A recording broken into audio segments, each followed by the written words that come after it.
out. So they spend their entire lives in defense of what they're hiding behind the curtain, basically. But I was like, when I was looking at your channel the other day and I was watching the Prince Rupert's drop, I just like, wow, I wondered if you would explain that, because that just explains it all, doesn't it, really?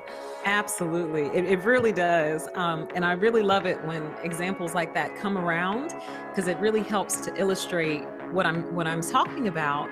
And I love to use examples and analogies on my channel. It's one of my favorite ways to present this information.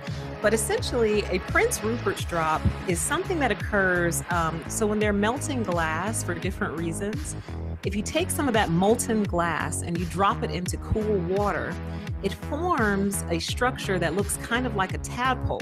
So it has a really round head, then kind of a slender body that kind of finishes out in a tail, what they call it.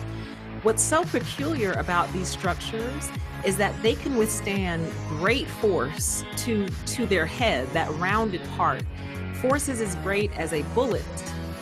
If you can get it, hang it up correctly or whatever, and shoot it point blank, it will not shatter. The bullet will not shatter this thing.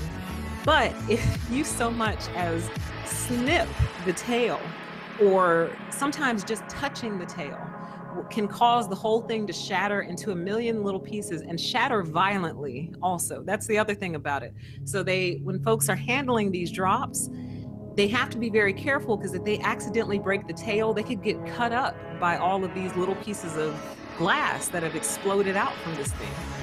And it makes me laugh. I have a very dry sense of humor. So things like that, it's funny to me, because it's like, really? You can take a bullet, a point blank range bullet to the face, but if someone messes with your tail, oh, you shatter into a million little pieces. And I'm like, if that's not a narcissist, I don't know what else is.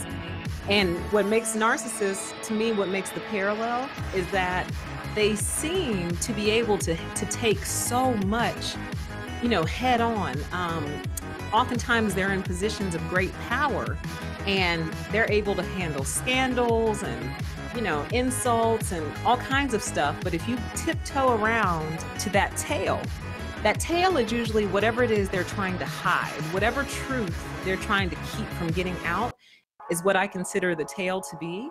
And if you so much breathe on it, even in the slightest way, you're going to see a complete narcissistic meltdown.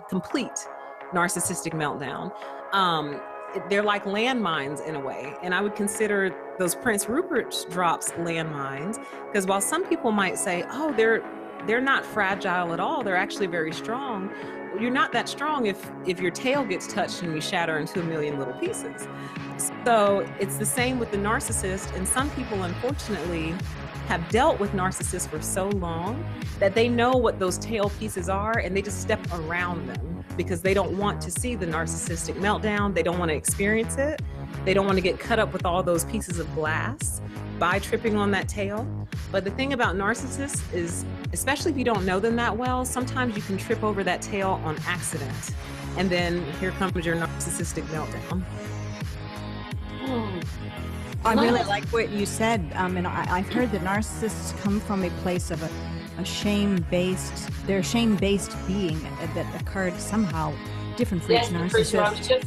I was just at a young age myself, because this world we're in now has been built very much on our egos, right? But Absolutely. what it is all this thing is covering up their shame base. They're shamed, really. Absolutely. Yeah.